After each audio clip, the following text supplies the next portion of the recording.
Before he was Neo and way before he was John Wick, Keanu Reeves was in a little movie with Al Pacino called Devil's Advocate. If you've never seen the movie before, it's a good mixture of horror and thriller, although I don't think the horror aspects of the movie are really that scary. It is, in my opinion, one of, if not his best movies. Alongside Charlize Theron and Al Pacino, he weaves this incredibly compelling lawyer character throughout the entire movie. If that sounds cool to you, stick around because I'm about to go through the entire story and talk about why this movie is such an underrated masterpiece.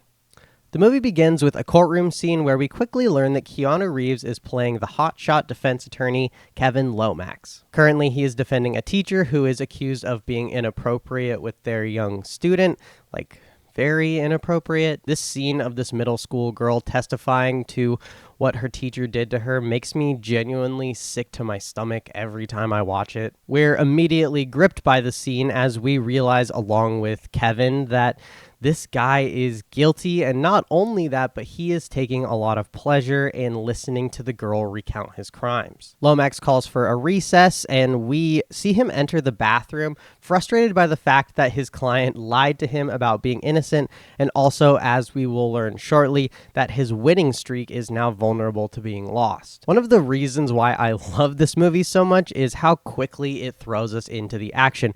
The first scene in this movie is absolutely gut-wrenching, and we can immediately empathize with the situation that Kevin is in. His job, the literal oath that he has sworn, forces him to defend this man regardless of his guilt, even though obviously Lomax despises him for his crimes. He clearly did not know that this man was guilty before the previous scene, and we don't know for sure if this would have influenced his decision to take this case on, but we can definitely gather that regardless, he is not happy about this revelation. As I mentioned, on top of the moral implications of all of this, his reputation as an undefeated trial lawyer is on the line here. He's a young hotshot attorney who is clearly known for having won all of his cases so far, and so he has a complex situation in front of him that is nuanced and requires some consideration. We can tell he's frustrated, and his youth and inexperience with failure really shows through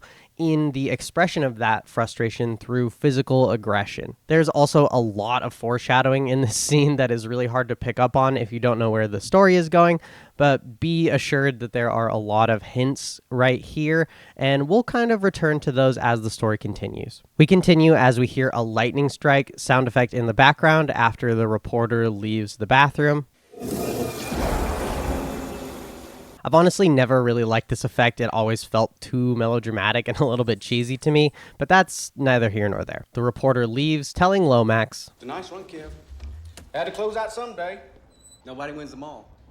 Then Kevin smiles a little bit scarily in the mirror, creepypasta style, and walks out of the bathroom. What follows is masterful lawyering, but also absolutely despicable. Our main character, Kevin, goes on to cross-examine this teenage girl, pointing out that she has had some disciplinary problems in school. He goes on to elaborate that she has even passed notes in the defendant's class, indicating to the jury that she might have some kind of grudge against him for reprimanding her for her behavior. This culminates in the reveal that while there were other kids who came forward to talk about the defendant's crimes, she convinced them specifically to report that this teacher had attacked them in this way during a party at her house where they were playing an explicit game. Not only that, the way that she blackmailed them by threatening to reveal their participation in this exploratory activity that they were participating in reflects that she understands the power of sexuality as a weapon, especially because Lomax, the girl,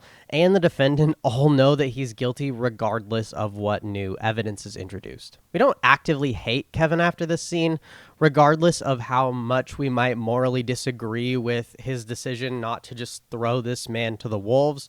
We also kind of understand that his duty to his client is to do his best to provide any form of reasonable doubt that he can to give his client the most fair trial possible. But at the same time, we also can't help but feel like he's a worse person in our eyes for essentially helping this awful human being get away with what we know he is guilty of. We next find our main character out with his wife drinking at a bar. It seems a little bit early in the day for that since it's light outside, and it seems like besides them, the bar is empty. She is going to be a very important character in this movie, also a great actor, Charlize Theron.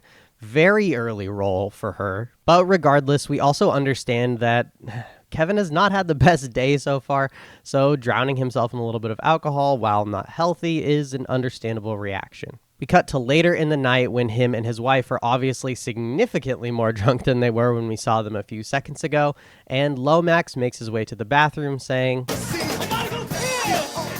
on his way, though, he is approached by a man who is dressed in a really nice suit and is complimenting him on his lawyering skills, giving him his card and offering some work for a big law firm in New York. Specifically, the work that is being offered is to help them pick a jury for an upcoming case. Kevin immediately thinks this is some kind of prank and makes also a weird comment about the guy being black, but he is reconvinced pretty quickly when he sees how big the check is. Again, the movie is kind of reinforcing for us that this is a guy who is very good as a lawyer, but still pretty inexperienced at life. He's definitely a hotshot with a lot of talent, especially at picking juries. But he's also struggling with the moral implications of his job, hence all the drinking and partying after court. We can also view this from a different perspective as the audience, knowing that this defense lawyer is partying it up with the knowledge that he may have just helped a monster who abuses children go free, and he helped. I think either interpretation is pretty valid. Either way, though, we're about to move on to the main plot of the movie, which has been introduced by this big check and the offer to do some work at a giant law firm in New York. This is both the start of an adventure from small town to big city, and also the culmination of what we assume is a lot of hard work on Kevin's part. The music at this point is also worth pointing out. It shifts right as he opens the envelope from something upbeat to something much more sultry.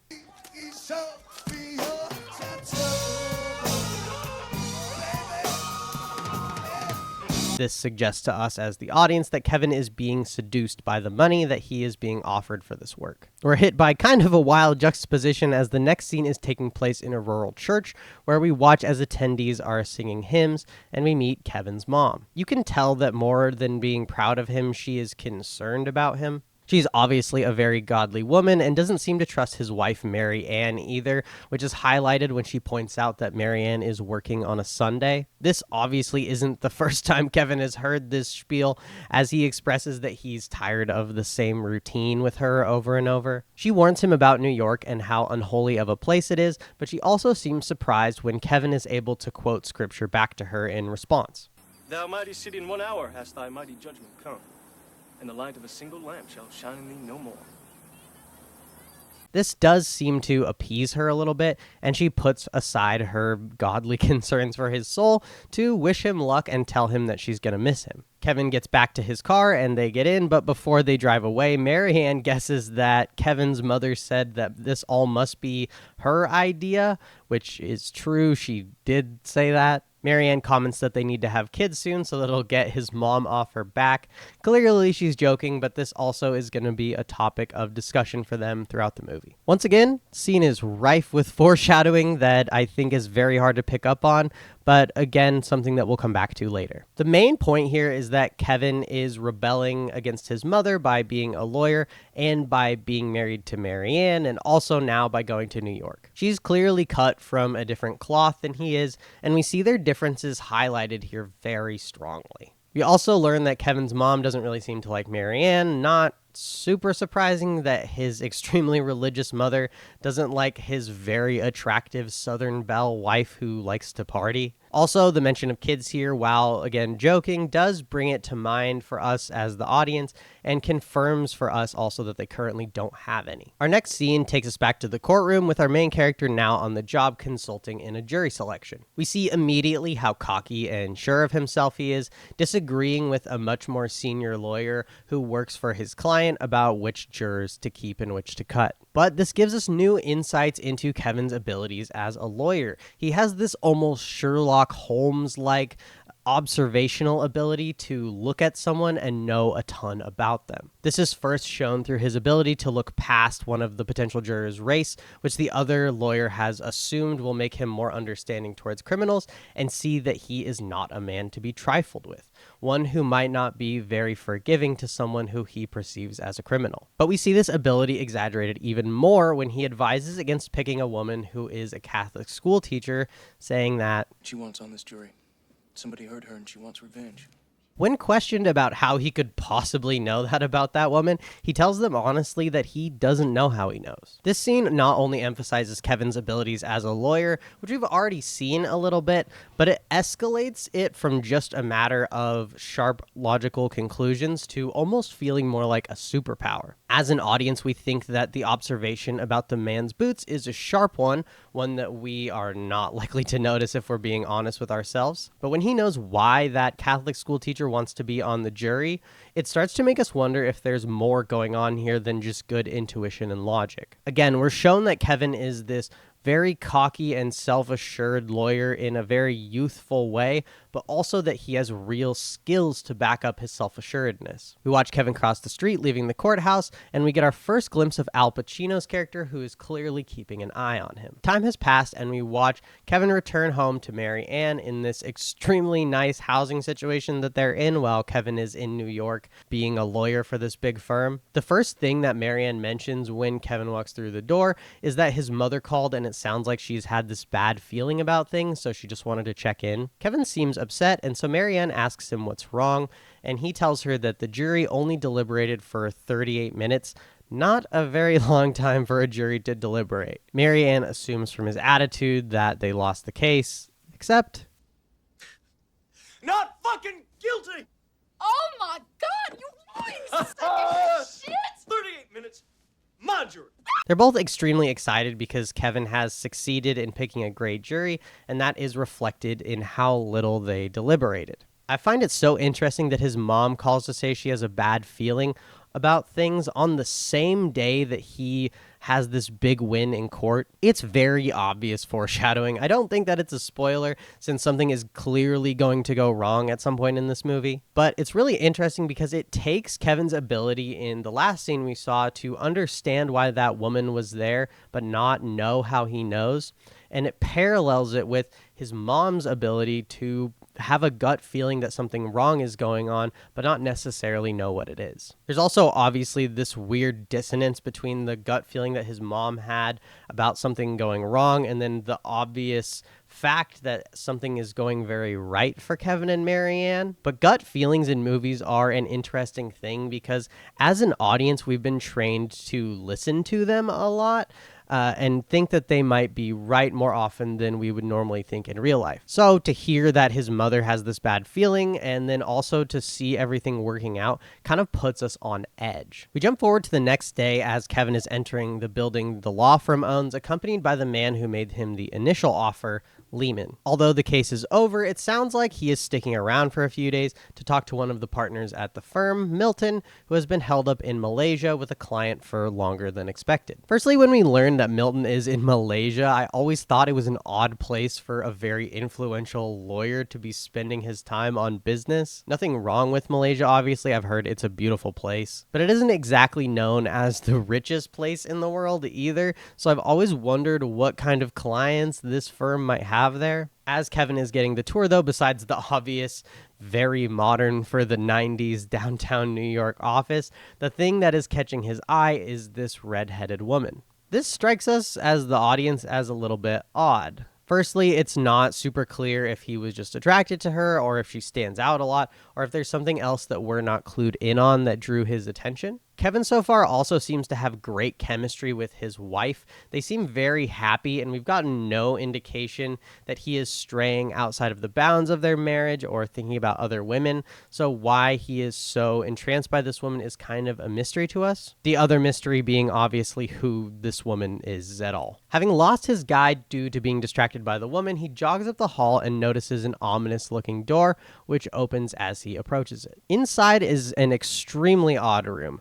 Very large, but mostly empty with no windows, just a bench and a desk and a roaring fire. Kevin is surprised when he sees someone entering behind him, and he turns around to see John Milton, played by Al Pacino, entering the room. They make introductions, and we can very quickly tell that Milton is a man who is very comfortable in his own skin and obviously also very wealthy. They discuss Kevin's career, and we get a little bit more background, learning that even before Kevin was a defense attorney, he never lost a case with 64 straight convictions as a prosecutor. They talk about how it takes some getting used to going from putting away criminals to defending them, but also how the pay is much better. Milton asks him about the case that we saw earlier in the beginning of the movie with the teacher and the kid, and Kevin tells him this. How's this? I began the case with a clear conscience. We also learned that part of the reason Kevin is so good at picking juries is because he could hear them deliberating in the men's room in the courthouse in Florida. Kevin and Milton walk out onto Milton's balcony, which has an infinity pool many floors above the ground. Milton asks some personal questions about Kevin's life, about his family, how he was raised, and we learn that Kevin's dad died before he was born, and he was raised by his mother, who was a single parent. Milton commiserates with the difficulty of Kevin's mother's situation, obviously being a single mom and raising Kevin by herself. We also learn that Kevin's mother is the daughter of a preacher, which explains her religiosity, and also that she has worked at the same plant for as long as Kevin can remember. Milton quotes the Bible to him, which makes them both smile. Behold, I send you out as sheep amidst the wolves. Milton gathers that the church didn't rub off on Kevin as much as it did on his mom, even though he was raised in it, and they move on to more professional matters. We learn that this law firm doesn't specialize in criminal law. They mostly partner with foreign countries and extremely rich corporations and individuals. But they are tired of sending all their clients to someone else for those criminal defense services, so they want to break into criminal defense. Kevin asks him if he's being offered a job, and Milton says he's thinking about it, but he isn't sure because Pressure changes everything, pressure. Some people, you squeeze them, they focus. Others fold. Can you summon your talent at will? Can you deliver on a deadline? Kevin asks him when they talk about the money, and Milton tells him that that's the easy part. So a longer scene here, but obviously a very important one. I mean, Al Pacino's character is on the cover of the movie after all, so clearly he's going to be an important character, even though we're like 30 minutes into the movie at this point and we've just met him. Firstly, we need to talk about Milton's office.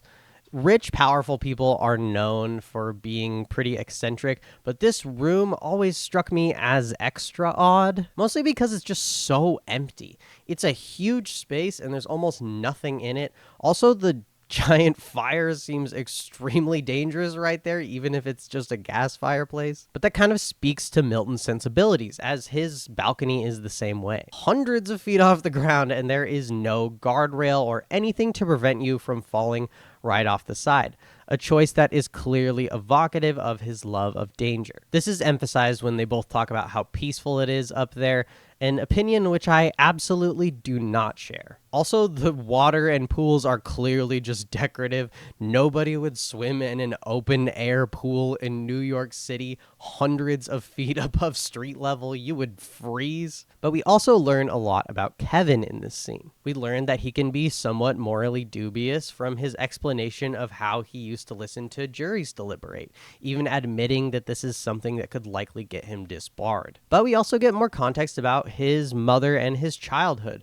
Raised by a single mom in a very religious household, he clearly saw himself as destined for bigger things than this small town. We also know now that religion is something that he sees as kind of a penance that he has already paid, and it isn't something that he values like his mother does. We also learned that his father died before he was born, a small detail that is important, and that he is primarily money motivated when it comes to his job. This is shown both by him asking Milton about the money for this new job, and also in his move from prosecutor to defense attorney, something that he clearly pays for emotionally. This is an extremely important scene in both developing Kevin's character as well as introducing us to Milton's. We see Lehman showing both Kevin and Marianne where they will be staying if Kevin accepts the job at the law firm. We also learn that Lehman and his wife live right across the hall, and Kevin and his wife are surprised to learn that there's only 2 apartments on the entire floor, meaning that they must be massive. This is confirmed when Lehman shows them in, and it is a large, beautiful apartment. They are clearly stoked because, I mean, who wouldn't be? But Lehman mentions that Kevin must have made quite the impression because there aren't very many of these apartments. They're mostly for partners. So for him to get offered one right off the bat is very unusual. Lehman's wife even mentions that it took him 6 years of working at the firm to get one of these apartments. Marianne mentions that there are 3 bedrooms and is very excited about that, implying that the mention of kids earlier is a conversation that has continued off screen. After Lehman leaves, Kevin and Marianne are alone, and he tells her that he is only going to take this job if it's something that she is in support of. She's clearly in support of it, even sarcastically talking about how their lives would be if they went back to Florida. This scene does a few things for us. It reminds us that Marianne is also here and part of this, and that she's even more of a fish out of water than Kevin is. Kevin is at least around people who share his profession, so he has some common ground with them. Marianne, on the other hand, with her very strong southern accent, sticks out like a sore thumb in comparison to all the other people at the firm's partners. It also reinforces to us that Marianne is completely in favor of Kevin taking the job. She seems really happy about the change in their life and the potential that it provides for their future. But most importantly, this scene shows us that Kevin really respects Marianne. He is willing to give up this huge career opportunity, or at least discuss giving it up with her, if it's not something that she's comfortable with. We're also obviously clued into the fact that it's weird for Kevin as a new hire to get one of these apartments. He's obviously important because he was like talking to a partner at the firm when he got hired. And while we don't know what his official job title is, it still seems odd that he got offered one of these right off the bat. It makes us as the audience wonder if there's more going on here than what it seems like on the surface. In the next scene, we're in the boardroom, and all the different heads of all the different kinds of law are in attendance and introducing themselves and their role at the firm. Late to the meeting is the red-headed woman that we saw get his attention a few scenes ago. Her name is Christabella, and she is the head of international law at the firm. We meet Kevin's legal assistant, at least I think that's what she is, Pam, and she updates him on the logistics of his bar certification in New York and gives him a folder containing an overview of what she refers to as the Moyes case. Kevin seems surprised upon receiving this, like he's never heard of this case before, which he probably hasn't, and we cut to what looks like body cam footage. We see the police raiding what seems to be the basement of a house and find a man slitting the throat of a goat as they arrest him. Kevin very quickly identifies this as a health code case, and he thinks it's a test from Milton to see if he'll plea bargain since the case is such a loser. When he mentions this, Pam says, Isn't everything? "This is like Kevin's first day on the job, and he already has an extremely weird case, which just makes you ask questions. The obvious one being like, why is this guy bleeding out a goat in his basement? But there's also deeper questions here. Is this case pro bono? If so, why would the firm choose to take something this obscure on? If it isn't pro bono, how is this guy affording an extremely expensive and exclusive law firm like this? My intent is not to stereotype or generalize, but the building they were raiding just didn't exactly look like a penthouse, which seems like more of a typical client for a firm like this. But Kevin isn't the only one feeling out of his element. We cut over to Mary Ann, who is being shown tons of different patterns and styles. She looks overwhelmed and is surrounded by people before Kevin enters, and she's clearly relieved to see him there. It sounds like this was something Kevin wasn't going to be able to come to initially,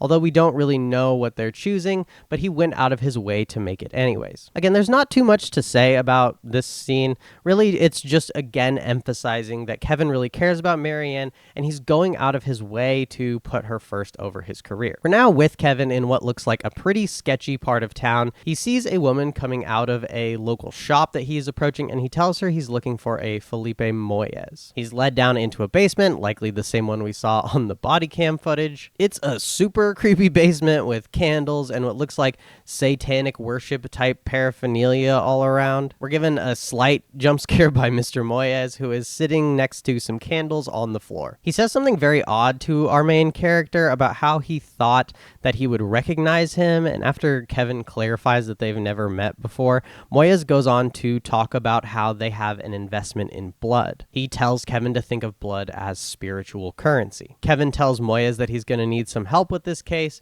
assuming that Moyes will help him fill in details about exactly what happened so that they can start to build their argument. But Moyes seems to have something else in mind. He asks Kevin the name of the prosecutor prosecutor as he opens the fridge. Kevin tells him the man's name, and Mr. Moyes takes a beef tongue out of the fridge and tells Kevin, "With this tongue we create silence." Then Moyes dismisses him as he gets some nails out, telling Kevin that this will be all the help that he can give him. Okay, so back to my earlier statements about this case, it's obvious at this point that there are some really weird things going on here. Who did Moyes think Kevin was? How would he know who someone is and maybe also not recognize them? Also, the movie is literally called The Devil's Advocate, so not super surprising that we're seeing some satanic worship things going on, but this is a very odd way for it to come up. The whole situation with Moyes is just really unsettling, especially with how new Kevin is to this law firm. It seems like if this is what standard cases look like, then there's definitely something weird going on. Also, we're obviously left wondering what kind of help Moyes is intending on giving Kevin with the prosecutor, and also what other kind of messed up stuff is going on in this basement. We see a quick shot of Marianne talking to Lehman's wife about colors for their walls and her being kind of rude to Marianne about it before we're back to Kevin. Kevin is receiving all of the New York State health codes, which is like a whole cart of books on its own, and he definitely doesn't seem stoked to be reading them for the Moyes case. We continue to cut back and forth between them, seeing shots of him dealing with the pressure of his new job and her dealing with the pressure of fitting in with their new community of rich stay-at-home wives. We finally see Marianne get so frustrated that she tears down all of the different patterns she was looking at on the wall. Then we see her drinking and talking to Lehman's wife, Jackie, and they're discussing how things used to be before Kevin took this new job. Jackie mentions that to see her own husband, she literally has to make an appointment on his calendar, and Mary Ann is surprised to find out that she's not kidding. But Jackie gives it to her pretty straight when Mary Ann asks how she can live like that. Take a look around, honey. You got 3 choices. The Holy Trinity. You can work, you can play, or you can breed. The purpose of this scene is pretty clear. It's the classic situation where there are just unanticipated problems that come from what seems like a positive life change. That problem being the distance that's being created between Marianne and Kevin as he has to spend more late nights at the office working, and Marianne is more and more reliant on Jackie and the other stay-at-home wives for company. But it seems like at least so far she doesn't have a lot in common with Jackie, and she's very much struggling to assimilate herself into this new way of life. Jackie is honest with her, though, about what she thinks her options are. Marianne isn't the first person to have a rich husband who isn't around as much as she likes, even if that wasn't the situation for their relationship before. Also, based on Marianne's several mentions of kids at this point, I think we're fairly clear on which of these 3 choices she finds the most attractive. The next scene, we're back to my favorite place that we always come back to in this movie, with Kevin in the courtroom as he slams a veal roast on the table in front of the judge and the prosecutor. Kevin makes his point very easily here. While Moyes' religious practices, i.e. bleeding out the goat in that basement, are odd to us, they aren't any more odd than believing that wine turns into the blood of Christ, or any weirder than circumcision. As he is making his case, the prosecuting attorney starts coughing like a lot, and it seems like he can't stop either. Kevin continues on with his case, telling the judge that he's requesting a dismissal on the grounds that killing the goat was protected under Mr. Moyes' religious rights. The judge tries to ask the prosecuting attorney if he has anything else to say on the matter, but even when asked for his opinion by the judge, the prosecutor is just coughing up a storm and can't get a word in. So let's address the elephant in the room, or I guess in this case, the goat in the room. It seems pretty clear that whatever Moyes did with that cow's tongue was connected to the prosecutor not being able to stop coughing. Kevin also does seem to wonder about this as well. He sort of looks back at Moyes after the coughing has been going on for a long time, as if to see his reaction and gauge if it was something he was expecting, to see if it was his doing. But it's our first hint at this point that's more direct. There has been some foreshadowing, whether you've picked up on it or not, that there's something possibly supernatural going on in this movie. Milton meets them outside of the courtroom after it seems like they got the dismissal that Kevin was looking for. After some congratulations, we cut to Milton and Kevin walking around the streets of New York, and Milton mentions that Moyes, to everyone's surprise, had $15 million sitting in his bank account. Kevin is astounded by this as well. Milton tells him not to get too cocky, though, and gives him the advice to... Don't ever let him see you coming. That's the gaff, my friend. Milton continues to lecture him about the advantages of being underestimated and how Kevin's only weakness is his look. He tells Kevin that he's doing this Florida stud thing and that it's a little too obvious. Milton then goes on to tell an anecdote about him sleeping with a woman and then her looking at him afterwards and wondering how little old him did all that. Kevin gets a chuckle out of this, and we have one of my favorite lines of the entire movie. I'm the hand of Mona Lisa's skirt. I'm a surprise, Kevin. Milton walks over to a stand asking where a chicken is, and he starts speaking to an Asian man in a different language. I genuinely don't know what language, but Kevin seems pretty impressed by it. After that, the two get on the subway and head home. Kevin returns home, and he's looking for his wife, wondering where she is and what happened to the green paint that she had picked before when he left. Mary Ann seems a little bit annoyed with him about how much time he's been spending away from home, talking about how she's been thinking about turning the room that they had planned on being a nursery into a law library. She also seems like she just kind of enjoys giving him a hard time about it, and they're not taking it too seriously, which seems to be a pretty common part of their relationship. But this prompts them to get down to business pretty quickly before the party they are supposed to attend at the mansion of one of the other high-level employees at the firm. This is the first crack we've really seen in Marianne and Kevin's relationship, and it's a very small one. It feels like it was kind of inevitable that there would be some unintended consequences from such a big life change. That being said, we're still seeing how committed Kevin is to Marianne and how much she doesn't blame him for the struggles that she's having assimilating into her new lifestyle. We find them in an elevator where Marianne is clearly very nervous about the party. She makes Kevin promise not to leave her alone. When they get out of the elevator, they meet Mr. Barsoon, another employee at the firm, who is the host of the party and describes the guests as top of the food chain and dinner is served.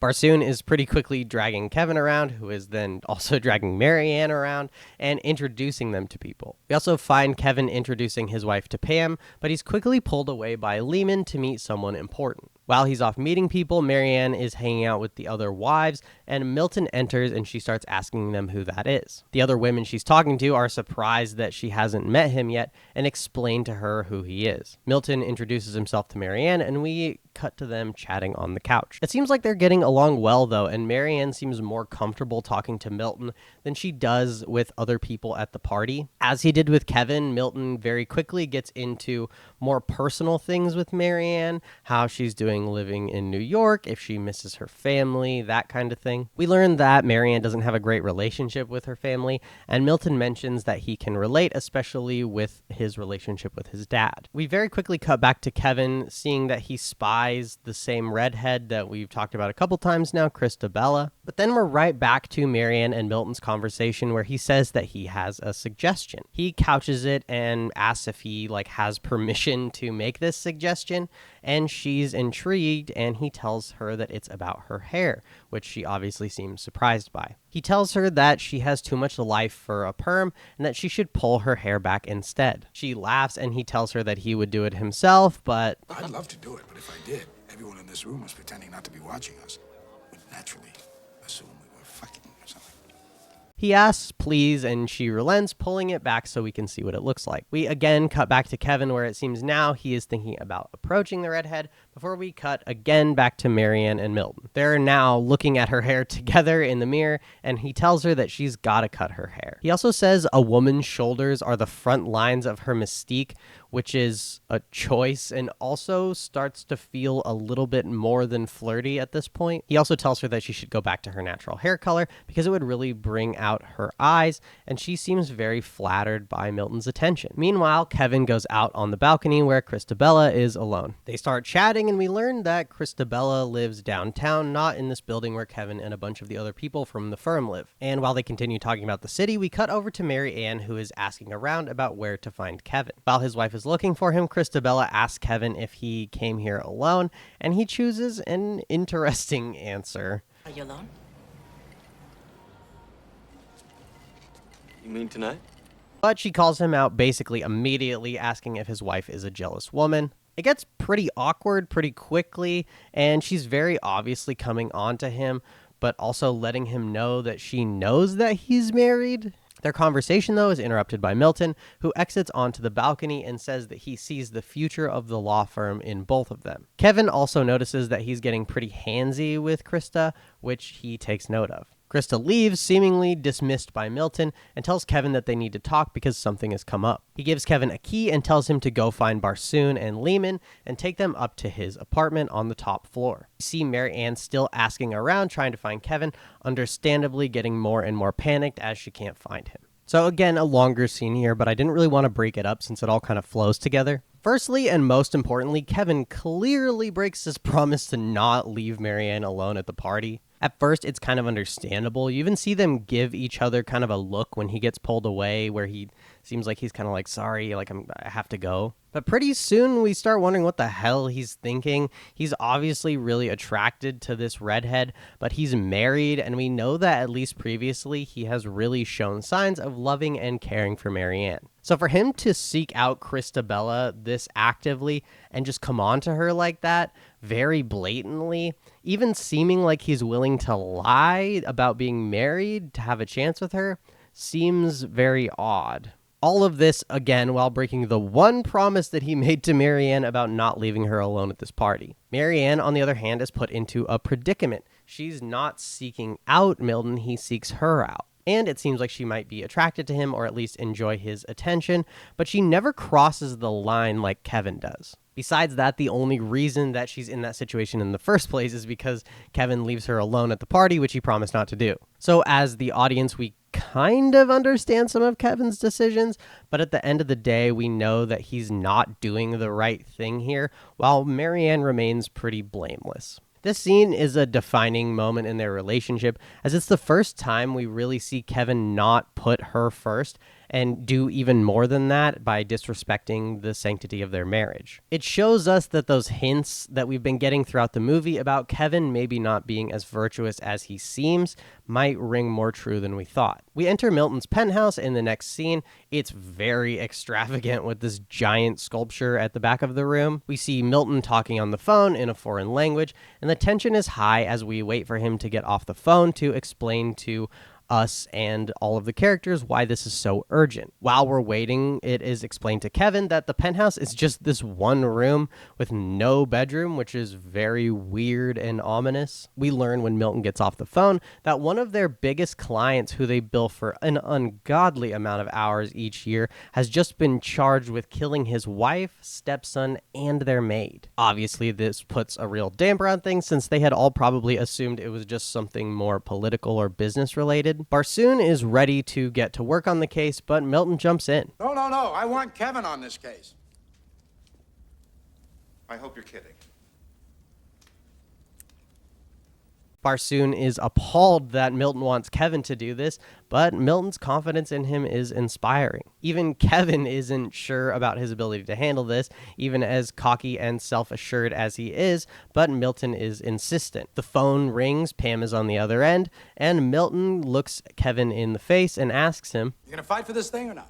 and we see Kevin walk over to the phone and answer it. The scene is so striking because it has the same effect on us as the audience as it does on Kevin. We're caught up in the moment, forgetting that there's all this tension waiting for Kevin at home since he just ditched his wife and didn't tell her that he was coming here at all. But in the moment, we're distracted by the details of this grisly case, a triple homicide supposedly committed by what we assume is a very influential businessman. But importantly, we also see that in this moment of crisis, Kevin stayed cool under pressure. The stakes of this, not only for the company, but also for him, are not lost on him. As cocky as he is, even Kevin is unsure about his ability to handle this, showing that for the first time, Kevin feels out of his depth here. But Milton's confidence in him is inspiring and seems like it might be the only reason that Kevin even thinks he can handle this. I can't get over how well the scene draws us in and separates us from the literal last scene we just saw by raising the stakes so much. Milton's cavalier attitude about a triple homicide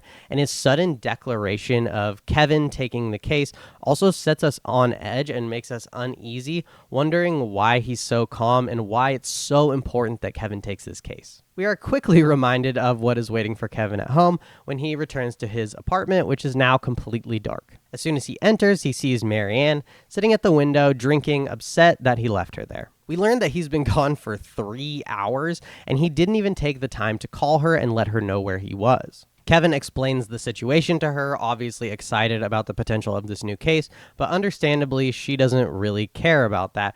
She doesn't care that he bailed on the party. She cares that he bailed on her. They continue to argue, and Marianne tells him to sleep on the couch before slamming the door in his face. Look, obviously we knew this was coming and Kevin deserved this. This is the first time in the movie that we've really seen him put his career before his wife, and she's clearly hurt by it. Also, we've just seen him contemplate cheating on his wife as well, although Marianne obviously doesn't know about that. Needless to say, there's quite a bit of meaning in them walking towards the red light at the end of the hall in the scene where they are arguing. The next day, we see the news crews gathered around the Cullens' tower and see Barsoon trying to calm Alex Cullen, their new client, who is irritated by being followed by the press. He's clearly also not stoked about the idea of being represented by Kevin, who is much younger than you would expect an experienced lawyer to be. Milton tries to talk to him, but he can't get through, and so looks to Kevin to go over and smooth things over. Kevin gives a great short monologue here, giving Cullen the reality of the situation that he's in. You don't have time to shop, Mr. Cullen. Jury selection started this morning at every breakfast table in the city. This is what people know. 3 dead bodies. You discover the crime. You call it in. You've got blood on your person and clothes. And mister, your prints are on the murder weapon. How do you know that? There's a second print in blood. It's a partial of a hand on the wall next to the bodies. Kevin tells him that if he's not happy in a day or two, they'll move out of the way for someone else. But right now, he needs someone to get in front of the news that's coming out about the scene of the crime. Cullen also reveals that he has a 14-year-old stepdaughter who he hasn't been allowed to talk to, which he's clearly upset about. Milton tells Cullen that Kevin's a winner, and more importantly, that they'll never see him coming, echoing what he told Kevin the other day. Cullen relents and agrees to meet with Kevin the following day at his house. There are obviously parallel storylines running here with Kevin's relationship on one side and his career on the other. We see him thriving.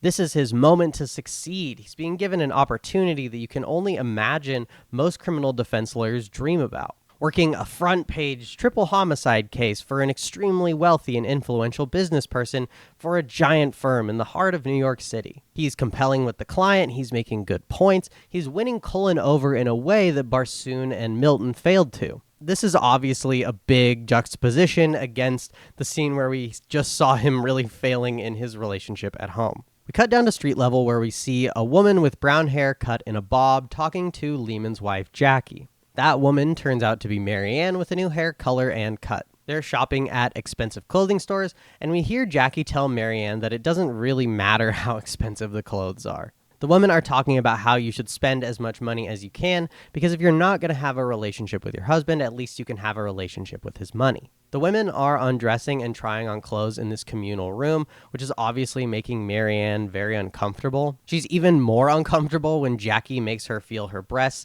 to see if she can tell that they are fake. Marianne is looking over at Jackie as she's changing, and we see Jackie's face shift and move into a horrifying shape. This obviously scares Marianne, and we watch as it looks like hands move around under the surface of Jackie's skin. Marianne gets really freaked out by that and runs off. Maybe you forgot at this point, but yes, we are watching a horror movie. Or at least a movie with some horror aspects. But the restraint to wait almost an hour into the movie to show anything scary is impressive to me and speaks to a lot of intention. We've been building up to what at this point mostly feels like a relationship drama with some unsettling elements here and there, but this is the first real moment of horror that we get, and it's done so beautifully. We're left wondering with her new hair color and cut, the exact one that Milton suggests she gets, by the way, if Marianne's identity is changing. We're also left wondering, obviously, if these things really happened or if Marianne is just struggling maybe with her mental health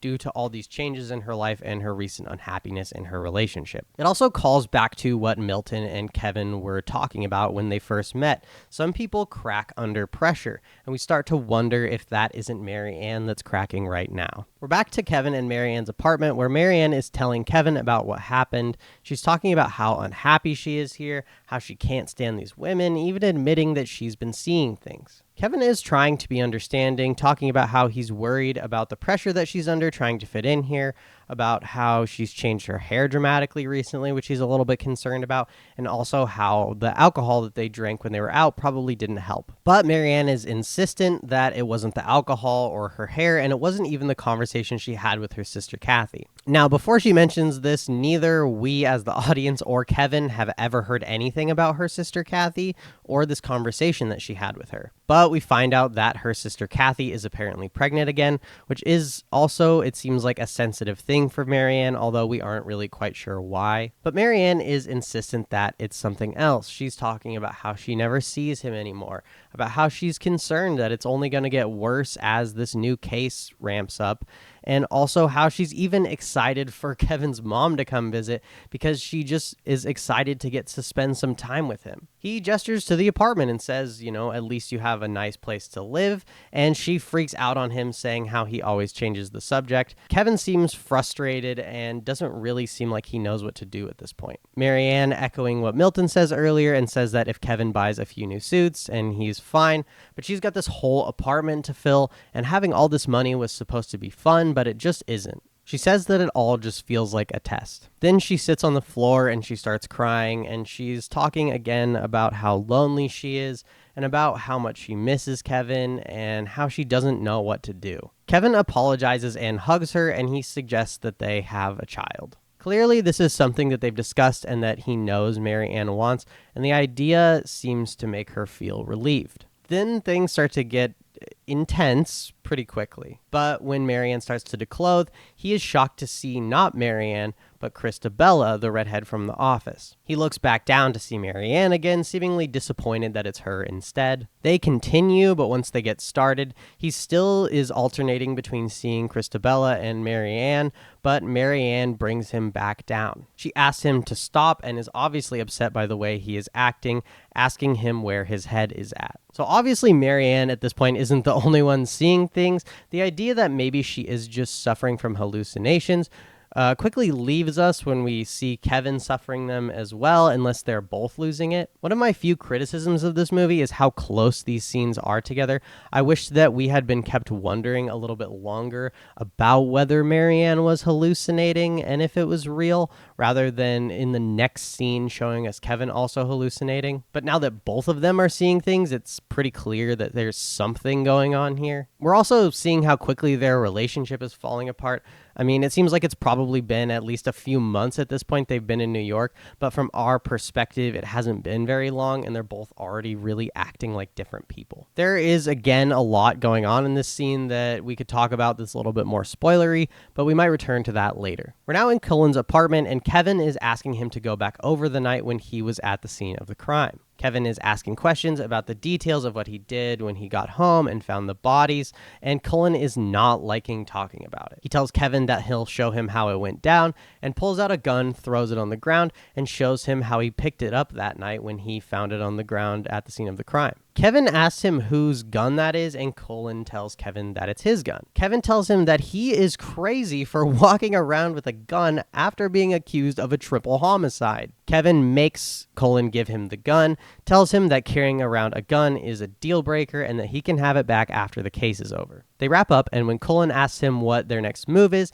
Kevin tells him that they have got to talk to his assistant. Cullen tells him he feels confident that his assistant will corroborate his story and his alibi, and Kevin tells him not to talk to anyone until they talk next, but we don't get an inspiring response from Cullen that he's actually going to stick to this. Not much here in this scene below the surface. Cullen is clearly pretty unstable, and we get the feeling that he's hiding something, but he's a rich land developer in New York. That's clearly not that surprising. We see Kevin getting out of a car with his mom as cameras flash and people yell out questions, clearly making his mom pretty uncomfortable. When they enter the lobby, Milton comes out flanked by Christabella and another woman, both dressed to the nines. Milton introduces himself to Kevin's mother, and she looks a little bit taken aback by the whole scene, and she's clearly even more uncomfortable now. Milton goes over to talk to Marianne, who he introduces to the two women at his side, which also makes Marianne uncomfortable. They all get in the elevator to ride up to their respective apartments, and Milton looks at Kevin's mom and asks her a question. This isn't really your first visit to New York now, is it, Mrs. Lomax?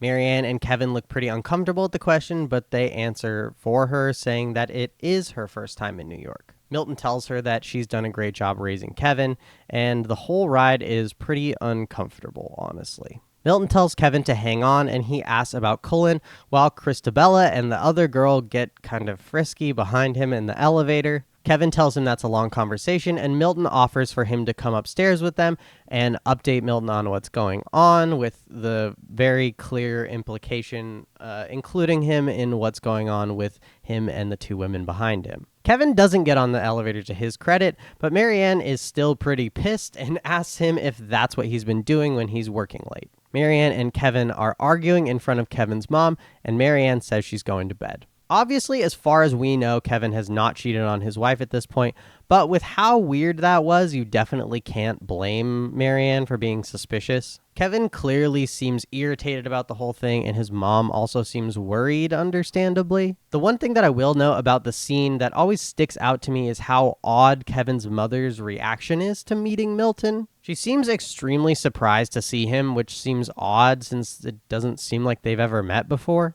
It's the next morning, and Kevin sees the front page of the newspaper, which has a story about Cullen that indicates what a potential motive might have been if he did it.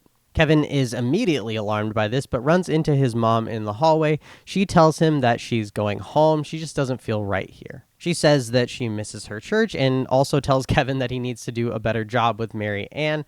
She tells him that Mary Ann isn't doing very well, and it doesn't seem like this place is good for her. They continue to argue, and he tries to tell his mom she should stay to help take care of Marianne, and she says she'll take care of Marianne if she can take her home. Kevin pushes back against the idea that anywhere but New York is home, and his mom quotes scripture about the doors of temptation being wide as Kevin shuts the door and leaves. At the beginning of the movie, it was pretty clear that Kevin's mom doesn't like Marianne, so to see her being this concerned about his wife definitely signals to us that something has changed. Also, her leaving like this does feel uncharacteristic, but it seems like Kevin chalks it up to her being a small-town woman in the big city. We cut to crime scene photos of the dead bodies from the Cullen case, which are very gruesome, before going to Kevin as he talks to Cullen's assistant. His assistant seems to genuinely believe that Cullen couldn't be capable of killing anyone, and he didn't do it, and she says as much.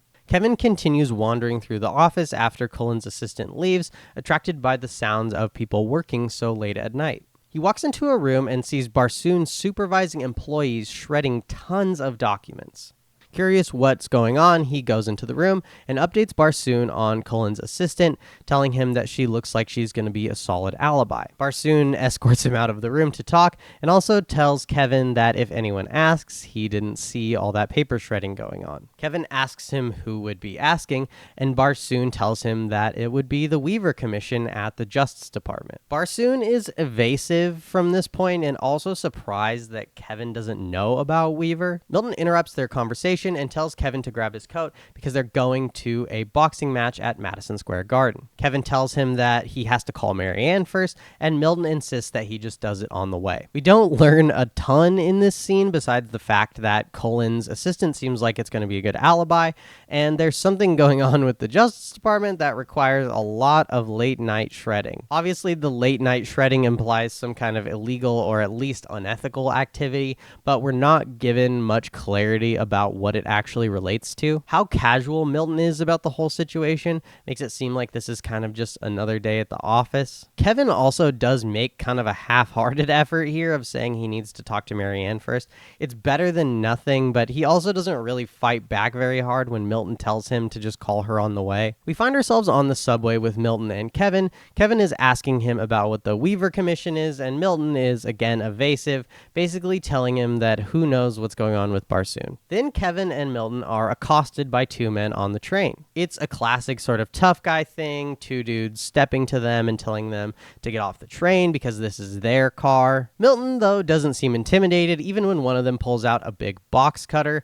Milton starts speaking to them in Spanish, and for once we actually get subtitles to see what he is saying. Marisela, su esposa. El momento que saliste del apartamento, ella estaba arriba con Carlos. Mira, amigo, están en la pipa fumando crime. Están en la cocina compartiendo un jumbo. Y después, en tu misma cama, él se la va a meter por el culo. Y a ella la va a gustar en tu cama verde especial. ¿Cómo? How the fuck you know? Sándeme vista y póngase el cuchillo donde merece. Go ahead. This understandably scares the absolute shit out of these two dudes and us as the audience. How could Milton possibly know all those details? Kevin, who obviously doesn't know Spanish, is curious what Milton said to him, and while we know what he actually said, Milton jokingly tells Kevin that he told the man to leave or else Kevin would beat him up. So you may have just actually figured out what's going on behind the curtain in this scene in the movie. I know this is the scene where it clicked for me personally. If not, don't worry about it. That was a pretty light suggestion of what's going on. We got plenty of movie left, and I won't spoil it for you. Needless to say, it is very weird that Milton knew all that information about that random dude. The two men watch the boxing match, and at the end, Don King, a famous boxing promoter, approaches them after the fight to say hi to Milton. We cut forward to after the fight where Milton is at a salsa bar. Kevin is there as well, in the back, talking on the phone with Marianne. He seems to be trying to explain to his wife why he felt like he had to go out with his boss, Milton, and right before she hangs up, he notices a redheaded woman getting dressed in the back. While Kevin has been talking to his wife, Milton has got up on the stage and started dancing with the salsa dancer. When Kevin gets back to the table, it's pretty much filled with all women that look to be around college age. We see as one of them crawls down under the table in front of Milton, with the implication being pretty clear. We can almost see Kevin's thought process here that he could be living it up like Milton is if he wasn't married. Milton is clearly a bad influence,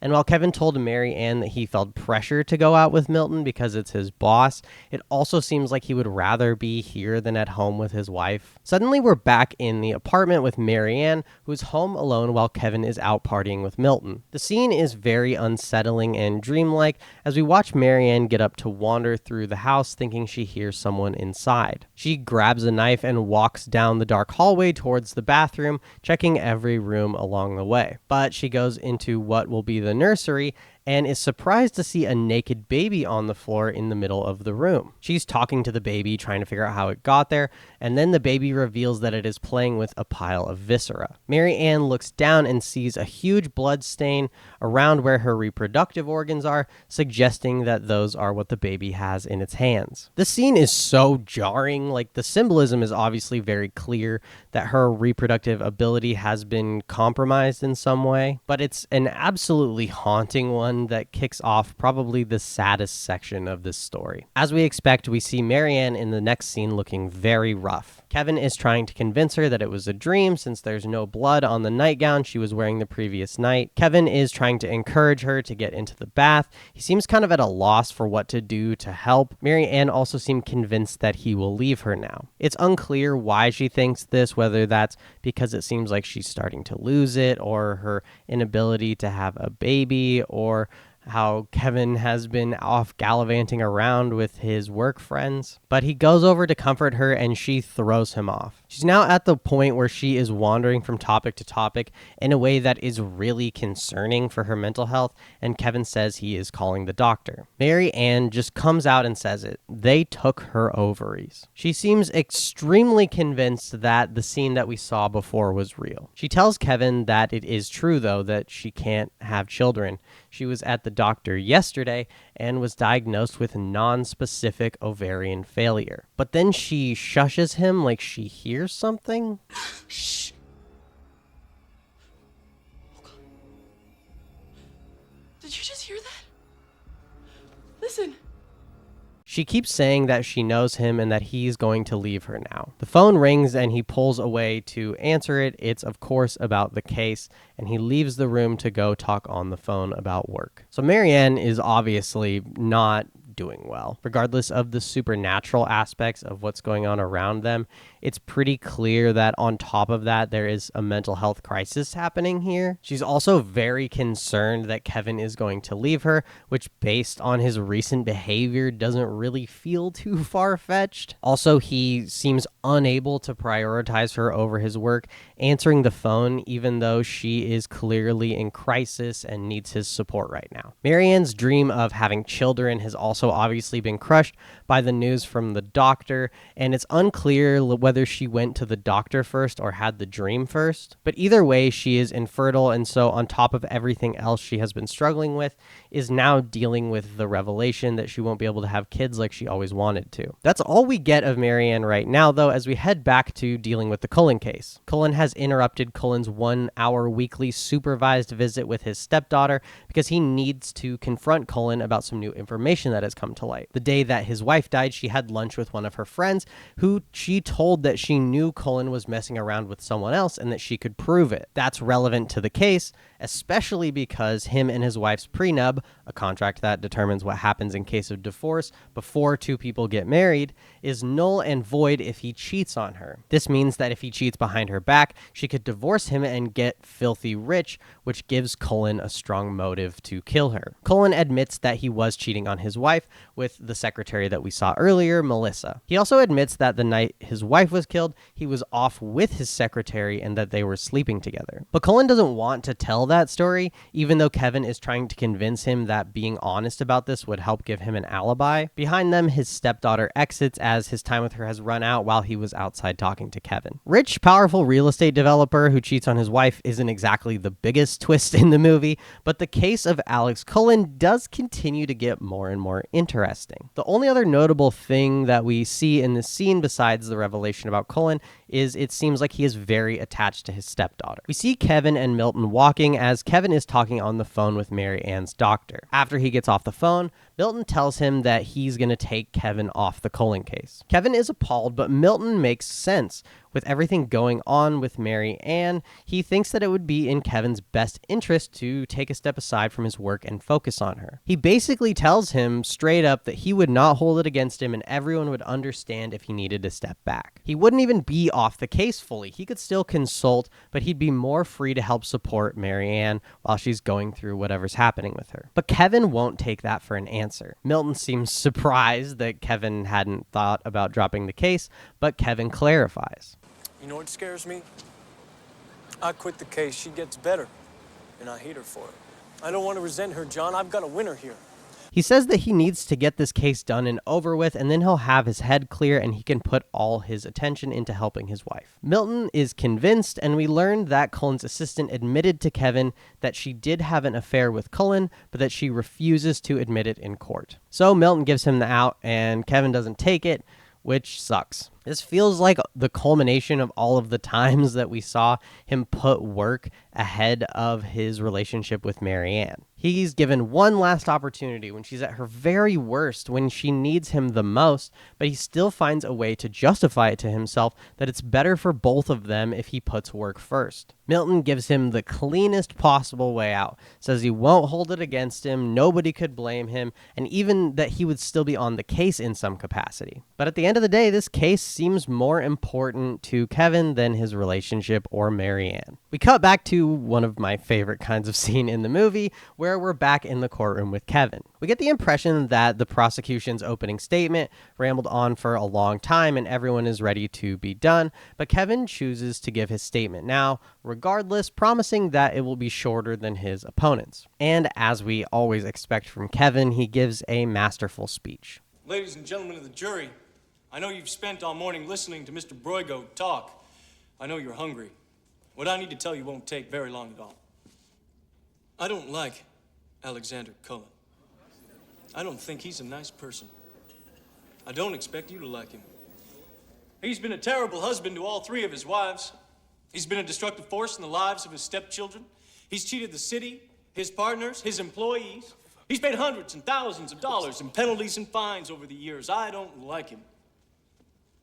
I'm going to tell you some things during the course of this trial that are going to make you like him even less. But this isn't a popularity contest. It's a murder trial. And the single most important provable fact of this proceeding is that Alexander Cullen was somewhere else when these horrible crimes took place. Now the state's going all out here. They've got this whole team here. They're throwing everything but the kitchen sink at this case. I want one thing from you. That's it. One thing. I want you to ask yourself, is not liking this man reason enough to convict him of murder. I mean, absolute cinema. No notes. Cullen is pretty pissed at Kevin for this speech, but when Kevin explains that the jury needs to not like him so that they can believe that he was off sleeping with his assistant instead of killing his wife, he gets back on board pretty quickly. We see Kevin leaving a convenience store smoking a cigarette, which I didn't really mention earlier, but that's something that was another point of strife between him and Marianne, that he had quit smoking before but now has started again. Leaving the store, he runs into Barsoon, who is out for a jog. Barsoon wants to talk to him about something, and Kevin asks him what it's about, and Barsoon is asking how Kevin got his name on the charter for the firm, meaning he's basically a partner now. If you're unfamiliar with how law firms work, this is a really big deal. It's essentially like owning part of the company. You've seen the size of the building, so you can only imagine how incredibly rich this makes Kevin, and it seems like he isn't even aware of it. Things get a little bit heated, and Barsoon thinks Kevin is lying and that he has been going behind Barsoon's back to organize all of this. He threatens to cooperate with the Weaver Commission, that thing that he was shredding documents to avoid before, in retaliation for Kevin becoming a partner behind his back. Then he jogs off. We see Kevin talking to Milton about the situation in Milton's penthouse. Milton starts talking about how Barsoon is in trouble again and needs Milton to bail him out. Kevin is confused why that has anything to do with him and why Barsoon thinks that Kevin is out to get his job, but Milton alludes to the fact that Barsoon struggles with some kind of mental health issue that makes his moods and wants inconsistent. Milton calls his secretary and tells her to get Barsoon. They may have to page him since he's out on a run. He offers Kevin a drink, and Kevin accepts. We hear Milton talking about how much of a dirtbag Barsoon is while we watch him jog through the park and be followed by a group of runners who suddenly turn invisible. This monologue from Milton is great, and it's unfortunately too long to play here without getting flagged for copyright, but he talks about how humans have changed a lot over the last 100 years. How God's beautiful creature has been hooked up to every impulse and want it could need, how every human is an aspiring emperor now. As Barsoon is being chased by runners who go back to being visible, Mary Ann opens her windows and hears him crying for help. We watch as two homeless men kill Barsoon with two big sticks to steal his watch, both men taking on the form of demon-like appearances very momentarily. It's unclear if Marianne is seeing this happen to Barsoon or if she is feeling it happen through some supernatural means, but either way, it is upsetting her as well. Milton leaves us with this thought. Maybe it's true. Maybe God threw the dice once too often. Maybe he let us all down. A lot of things just happened and we didn't really stop to talk about them, mostly because everything going on with Cullen is like pretty self-evident, so I didn't really feel the need to elaborate on any of it. This is another scene where I think a lot of people will probably figure out what's actually going on in the movie. So again, if you did, congratulations. I will say that the scene where Barsoon is being chased down is probably my least favorite in the entire movie, mostly because the special effects don't really hold up well, and it kind of kills a lot of the tension in this scene for me. I wish they would have done it a lot more practically. But it does confirm for us absolutely 100% that something supernatural is definitely going on with this law firm. We also hear Milton talking a lot about God and man's place in the world, which feels tangentially related to Barsoon, but not super relevant, so that also seems kind of odd. We're back over with Kevin as he is coaching Melissa, Cullen's assistant, on how to be on the witness stand, asking her mock questions and giving her feedback on her answers. Everything is going fine until he asks her if Cullen is circumcised, which seems like a question she should definitely know the answer to. But it seems like she doesn't know. Kevin gets in her face trying to figure out what's going on, and she just gets defensive. When Kevin leaves the room, presumably to cool off, everyone in the office is crying. News of Barsoon's death has gotten out, and Christabella approaches Kevin and tells him. We see a shot of Milton and Kevin meeting eyes, with Milton giving him a slight nod. Kevin is due in court in 30 minutes, so they take Cullen's assistant down to the car and head out. One of the things that I love about this movie is that it never lets us get comfortable. It's the thriller aspect of the movie that definitely makes it like this. But the way that it achieves it is very interesting to me. Every scene is playing out more than one storyline, and there are so many going on all the time simultaneously. We have the Cullen case. Did he do it? Did he not? Are they going to win? What's up with Milton? Did he have Barsoon killed? How did he do all that stuff with those guys on the train? What's wrong with Marianne? How much of it is supernatural? Is it just the new environment getting to her? The story keeps so many balls in the air at all times, and it kind of effortlessly feeds us developments from multiple storylines in each scene, which just feels really impressive to me. It makes this story really riveting and hard to look away from because you're getting as many new questions as you are answers to old questions all the time. Short rant over, we can get back to the movie now. We're on the train with Kevin and Milton, where Milton is telling him not to worry about Barsoon. But Kevin isn't worried about that. He's worried about how he can't put Cullen's assistant on the stand because he knows she's lying about sleeping with Cullen. Milton's pushing back and telling Kevin how he will never really know if she's lying or not, and he really has no proof either way, trying to get him to just drop it. But Kevin is pretty convinced at this point that Cullen killed his family. As always, Milton is calm and collected. He tells Kevin that he'll back him either way, and that maybe it's just his turn to finally lose a case. Then we're suddenly back in the courtroom with Kevin and Cullen, and we're with Kevin as we see him considering what to do. But he still ends up deciding to call Melissa, Cullen's assistant, up to the stand as a witness. We don't see how the case goes down, but we do see Cullen walk out a free man. So just for some context, before we talk about the meaning of this scene, I was a little bit confused why it was a big deal if he knew that Melissa was lying. So I did a little bit of research, and it turns out that technically defense attorneys are not supposed to put witnesses on the stand and allow them to knowingly lie, which makes sense. It's just something I didn't know because I'm not a lawyer. I've also never been on the stand in court, so I would have no reason to know that. But I just thought that clarity was important for why Kevin is actually having to make an ethical decision here. This is obviously meant to mirror the beginning of the movie with the teacher who Kevin helped get away, even though we knew with much more surety that guy was guilty. Here, things are obviously a little bit less cut and dry. He doesn't know that Cullen did it with the same level of certainty that he knows that man did it. Still, he is confronted with a similar situation, right? He can help this man who he thinks has done horrendous things go free, or he can tank the case, making sure that this man ends up behind bars. Unfortunately, he still chooses to protect him. He doesn't know that she's lying, but we know that he's a very intelligent character, and his gut is usually right about these kinds of things. So we have a protagonist who has not learned and grown from his experiences, which is never a good sign for them or the people around them. But Pam catches Kevin walking out of the door of the courtroom with a phone and a call for him. We see him pulling back up to his apartment building, and we learn that Marianne has walked down the street and she wasn't looking so good. She's down at the church on the corner, 1 block down from their apartment, and Kevin runs to go find her, obviously worried that something is wrong. We find her sitting on the pews with a blanket draped over her, looking very rough. He asks her what's wrong, and she tells Kevin that a man let himself in. She didn't hear him, but they talked for hours, and it's the first time that she's really been able to talk to someone in so long, and it sounds like it was really cathartic for her. But when Kevin asks if someone hurt her, she says yes. When he asks who, she tells him it was Milton. She tells him that Milton slept with her. It's not explicitly said, but the way that it's phrased makes it seem unconsensual. But when Kevin asks when this happened, she says it was today, the whole afternoon.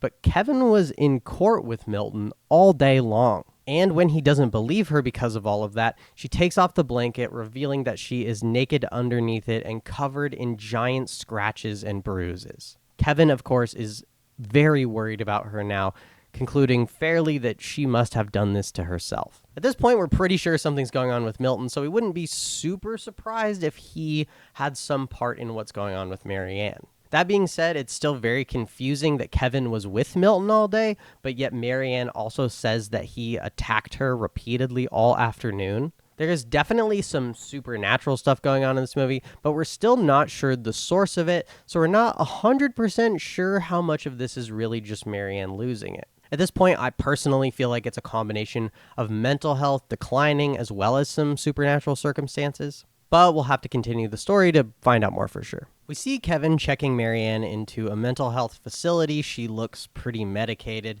and he's obviously very worried about her. Marianne tells Kevin that she thinks she knows why all of this is happening. I know why this is happening. It's the money. Blood money, Kevin. We just drank it down, both of us. We knew it.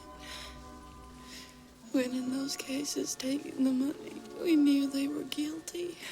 She asks Kevin not to do this, to take her home because she's not crazy. We cut to Barsoon's funeral where we see Milton as well as Cullen and his stepdaughter. Jackie is sitting next to Kevin and asks about Marianne.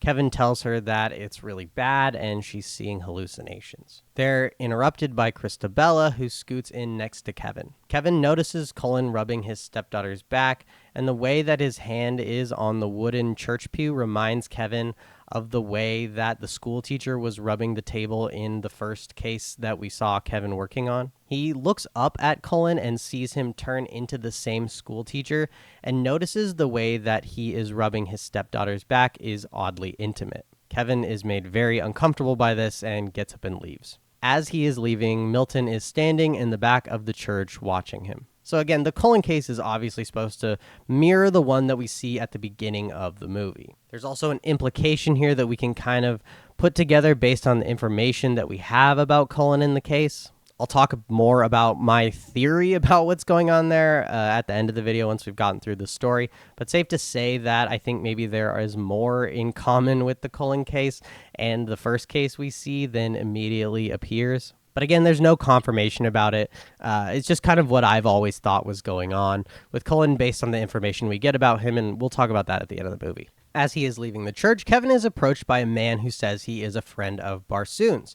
This is Mitch Weaver from the Justice Department, Mitch Weaver as in the Weaver Commission. But Kevin doesn't have time for him. Weaver is chasing Kevin down, yelling questions at him, trying to get him to answer. He tells Kevin that the law firm is more than it seems. They're involved in weapons dealing in the Middle East, chemical and nuclear weapon development, money laundering, and an endless list of illegal and unethical activities that all revolve around Milton. We learned that Barsoon was going to testify against Milton in an upcoming case before he died. Weaver is threatening Kevin and telling him that he learned about the case we saw at the beginning of the movie.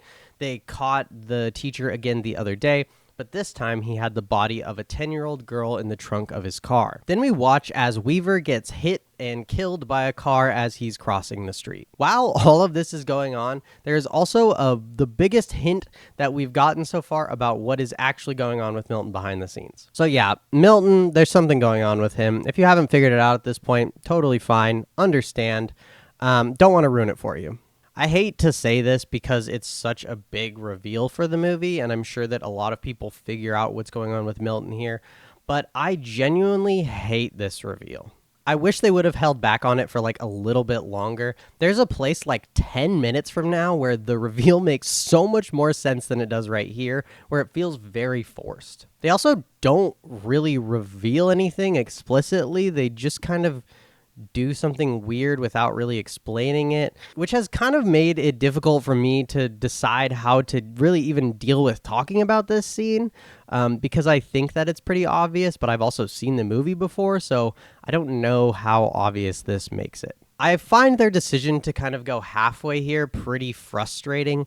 I think it hits a lot harder if they just have the restraint to literally wait like 5 or 10 minutes to do this thing with Milton so that we can actually get the full story. We're back at the mental hospital and we see Kevin walk into Marianne's room where Pam is leaving and Kevin's mom is reading to Marianne from the Bible. We find out that his mom got on the first flight to New York this morning after calling the house a bunch and not getting an answer. She asks him if he is all right, and Kevin is obviously having a really hard time with the state that Marianne is in. They leave Pam with Marianne and leave the room because his mom wants to talk to him about something. Kevin's mom feels really guilty about everything. When Kevin asks why, she admits that she hasn't been fully honest with him. The last time she came to visit, Milton asked if she had been in New York before. She didn't get the chance to answer because Kevin and Mary Ann answered for her, but it turns out that she had, with her youth group back in 1967 for a week. Find out also that Kevin's father was a waiter in the restaurant in the hotel that they stayed at on that trip. Kevin obviously isn't stoked about her bringing this up since he clearly didn't know any of this, and he's already kind of going through a life crisis with what's going on with Marianne. He walks away from his mother, who is yelling after him and quotes a very important line from the Bible that we should recognize from earlier in the movie. Kevin! Behold, I send you out as sheep amidst the wolves. But they're interrupted as Pam shows Mary Ann a mirror, and she attacks Pam after seeing her reflection turn into a demon and locks herself in the room. She blocks the door, and we watch as she clutches her head and begins to start seeing things before taking a piece of the broken mirror, and we watch as she takes her own life. We'll come back to everything going on with Kevin and his mom and learn about his dad, but obviously this scene is heartbreaking. We're never fully sure whether Marianne was possessed or if the mental and emotional torture she was going through just drove her off the deep end. But either way, seeing her take her own life as she tells Kevin that she loves him is really tough. We've watched Marianne go from a character who was so full of life at the beginning of the story and seen every step as she's slowly broken down. If anyone is an innocent victim in this, it's Marianne. Kevin doesn't make the best choices. Barsoon seemed like an awful dude. Everyone else we've seen get hurt by this has kind of deserved it. But Marianne resisted every opportunity she had to make the wrong decision, and she ends up being one of the only ones who pays the price for it anyways. Extremely sad moment in the movie, but incredible acting by Charlize Theron in this movie. She pulls us into this character so well, and we really feel for her and everything she has been through by the time we see her die here. Kevin is obviously distraught, as you would expect, but as he leaves with blood on his collar, he tells his mom to finish her story. We hear the rest of the story. She says that the man talked to her. She says nobody had ever really talked to her before. She was 16 years old, far from home, and the man knew every word of the Bible by heart. The night that he came to say goodbye, she was crying, things happened, and before he left, he told her, I started crying, and he told me, behold, I send you out as sheep amidst the wolves. I want to hear you. We learned that the man that she met that night, Kevin's father, was Milton. His mom says that he must have tracked them down, but Kevin corrects her. He tells her that he's always been there. He's always been watching and waiting. Then Kevin says he has to leave. So obviously, huge reveal, right? That Milton is his dad. There's more reveals to come, and I'm sure you have more questions, but I'm just going to try to power through to the end of the movie as much as I can. Pam finds Kevin walking out of the door and says some really ominous stuff to him about Milton waiting for him, and when he walks outside, the streets are completely empty. This is my last note, I think, before the end of the movie, but the streets being empty in this scene has always been one of my favorite scenes. It is extremely haunting, and I'm pretty sure they did this practically. We see him enter Milton's apartment, and we hear Milton's voice moving around as it tells Kevin that he was right about one thing, that he has always been there, watching. We see the sculpture on the far side of the wall moving before we see Milton appear behind Kevin. Kevin starts asking Milton what he did to Marianne, and Milton says, Free will. It's like butterfly wings. Once touched, they never get off the ground. No. But Kevin isn't messing around now. He pulls out a gun and aims it at Milton, yelling at him to tell him what he did to his wife. Milton tells him that he and Marianne did sleep together, and Kevin starts unloading shots at Milton, but it doesn't seem to affect him. Milton is encouraging him, though, as Kevin shoots him, and Kevin asks who he is. But Milton redirects the question, asking Kevin who he is. He's never lost a case, but why is that? Is it just because he's so good? Kevin guesses that it is because Milton is his father, but Milton elaborates. I'm a little more than that, Kevin. Awfully hot in that courtroom, wasn't it? What's the game plan, Kevin? Was a nice run, Kev. Had to close out someday. Nobody wins them all. What are you? Oh, I have so many names. See. Call me Dad. Kevin realizes that Marianne had already figured some of this out, and that's why Milton had to have her killed. But Milton turns it around on him. He tells Kevin that he could have saved Marianne at any time. All she needed was to be loved. But from the moment that they got to New York, Kevin has been looking for someone else, which Kevin denies. But Milton brings up what he said earlier about how everyone would understand if he had to leave the case to take care of Marianne, even quoting in Kevin's voice, What did you do? You know what scares me, John? I leave the case, she gets better, and then I hate her for it. Remember? He continues, as Kevin keeps denying. He brings up the case with the teacher from the beginning of the movie. He brings up Cullen. He brings up the Moyes case. Every situation where Kevin was complicit in someone going free who was guilty. Kevin tries to say that he made Cullen's assistants lie, but Milton clarifies he doesn't make people do anything. He reminds him what he told him on the train, that maybe it was just his day to lose. Kevin starts to get even more heated, telling Milton, Lose! I don't lose! I win! I win! I'm a lawyer! That's my job! That's what I do! But this just proves Milton's point. He starts to talk about vanity, about how it's his favorite sin. He even tells Kevin that it wasn't that he didn't care about Marianne, it's just that he was more concerned about himself. Kevin acquiesces, admitting that he did leave her behind. He did keep going without her, but Milton comforts him. He tells him that he can't keep punishing himself because he's come so far. Then Christabella enters and we learn that she is also in on this and also is his half-sister. Milton starts talking about how he's had so many children and all of them have been disappointments until the two of them. Milton tells him that he can let go of his guilt, and Krista is there as well to comfort him with the thought that she knows what he's going through. But Kevin still isn't convinced, and Milton goes into probably the most famous monologue of this movie, which is about God. Who are you carrying all those bricks for, anyway? God? Is that it? God? Well, I tell you, let me give you a little inside information about God. God likes to watch. He's a prankster. Think about it.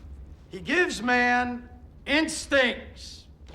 He gives you this extraordinary gift, and then what does he do? I swear, for his own amusement, his own private cosmic gag reel. He sets the rules in opposition. It's the goof of all time. Look, but don't touch. Touch, but don't taste. Taste, don't swallow. And while you're jumping from one foot to the next, what is he doing? He's laughing his sick fucking ass off. He's a tight ass. He's a sadist. He's an absentee landlord. Worship that? Never. Better to reign in hell than serve in heaven, is that it? Why not? I'm here on the ground with my nose in it since the whole thing began. And Milton asks him why not. He's talking about how he's been on the ground, nurturing mankind, never judging him, fostering every desire he's ever had. He talks about how he's never rejected mankind, regardless of their flaws. Milton continues, talking about how the 20th century was his. He's clearly won. He's on the upswing, and it's his time to shine. Kevin tells him that this is quite the pitch, and that Milton must need something pretty big from him. Milton tells him simply that he wants him and his sister to take over the firm.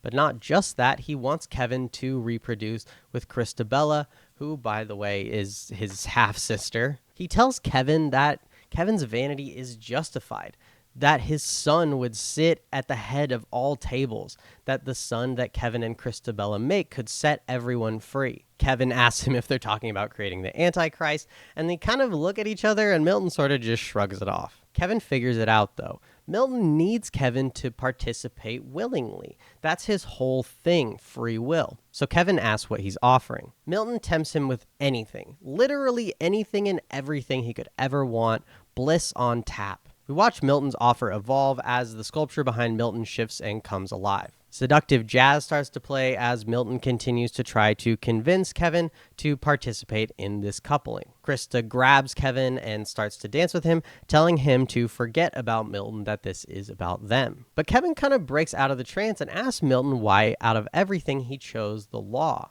Cut the shit, Dad. Why lawyers? Why the law? Because the law, my boy, puts us into everything. It's the ultimate backstage pass. It's the new priesthood, baby. Did you know there are more students in law school than there are lawyers walking the earth? We're coming out!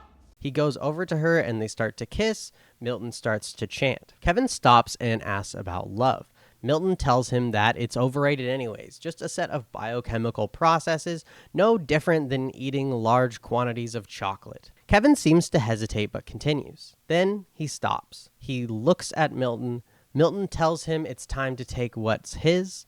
Kevin chuckles and tells him he's right. Free will. Then he takes the gun out, Cullen's gun, puts it to his head, and pulls the trigger. Obviously, Milton starts freaking out and kills Christabella. We watch as Milton turns into a man who looks very much like Kevin, but with longer hair, as Kevin's body falls to the ground. Then we go through a ring of fire, and we're back in Florida, in the bathroom, in Gainesville, in the courthouse with Kevin at the beginning of the movie. Kevin seems freaked out, and we're in kind of a Groundhog's Day situation, except we aren't sure if Kevin remembers anything of what just happened. We see as he re-enters the courtroom from the first case of the movie, and sees Mary Ann sitting there behind the defense lawyer's spot with her old hairdo back. He's obviously ecstatic to see her, so it seems like some of the memories, or at least the feelings that he was carrying, have stayed with him. We watch as the judge enters and Kevin excuses himself as counsel from the teacher's side rather than fight for this monster's innocence. When Marianne approaches and asks him what he's doing,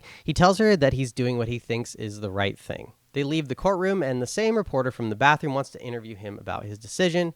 Kevin doesn't want to do the interview. But Kevin gives in eventually and agrees that the man can call him in the morning, and we watch as the reporter morphs into Milton. Vanity.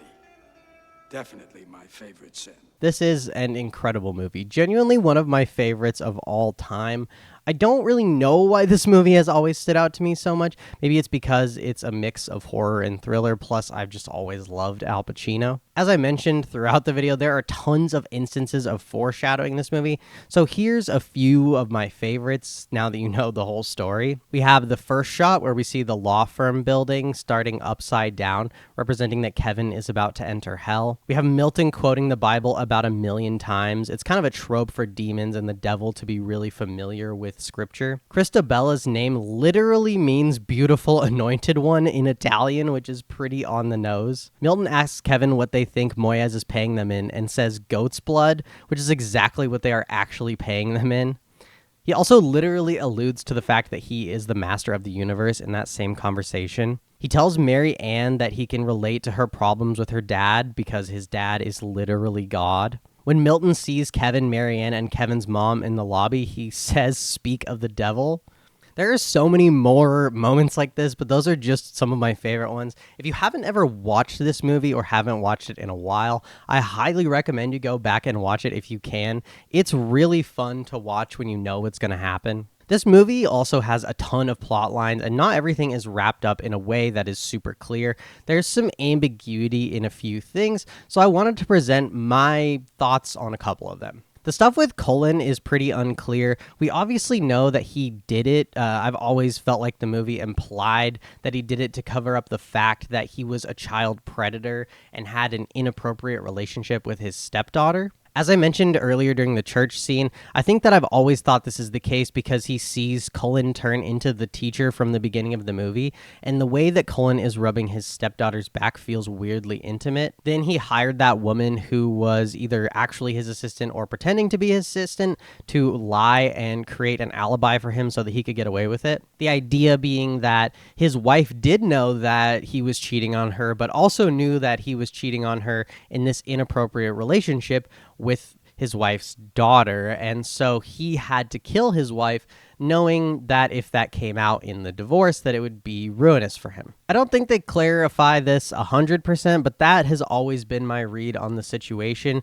and it also makes a kind of poetic sense for this to be mirroring that first case with the teacher, and also have Cullen be a child predator like that teacher was. As far as Marianne is concerned, I've always kind of assumed there was a combination of supernatural and mental health stuff going on. The timeline I've always imagined is that when Kevin ditches her at the party, that's kind of when she talks to Milton, obviously, and then from there on, she's kind of possessed. never really been exactly sure which things were real and which were in her head.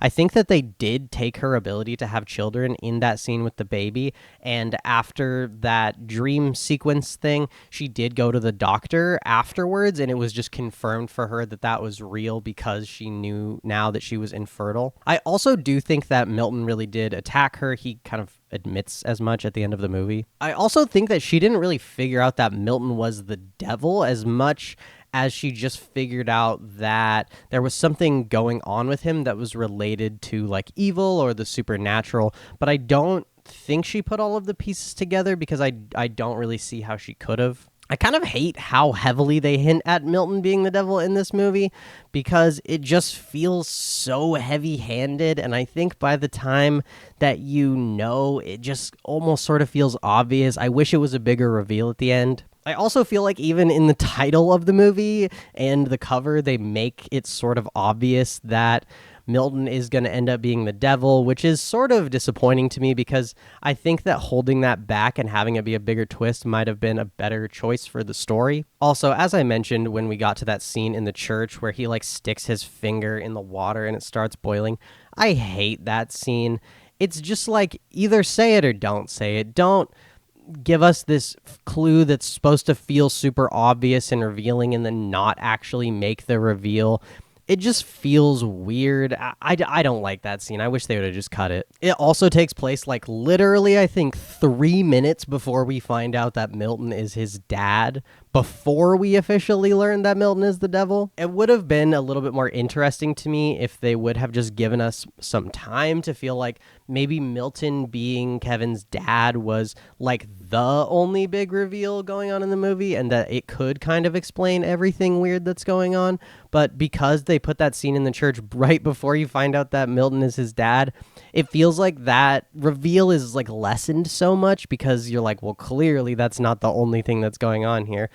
I don't know. No story is perfect. I've always loved this movie just the way it was. I'm sure there are other people who have talked about this movie on YouTube, but I've never seen a video about it. So I decided, since I've seen it a lot of times, I would just make one myself. I hope you enjoyed watching this. If you made it to the end, I'm assuming you did because this is going to be extremely long based on how long the script is. But if you did, I enjoy making videos about both movies and books, so you can check out my channel if you are interested in more videos like this breaking down stories. There will also be a video and a playlist at the end of this that YouTube thinks you will like, so make sure you click on those. I would really appreciate it. It's the best way to show the YouTube algorithm that you really liked this video is by watching more. Also, as always, I would appreciate it if you would subscribe if you're interested in seeing more content like this. I'm getting closer and closer to 500, and I'd really like to hit that at some point this year. Anyways, thank you guys so much again for watching, and I'll see you in the next one. The Penfield Mood Organ, named after the real-life neurosurgeon and researcher Wilder Penfield, is a device that allows neural stimulation to cause different emotions. For example, a user could dial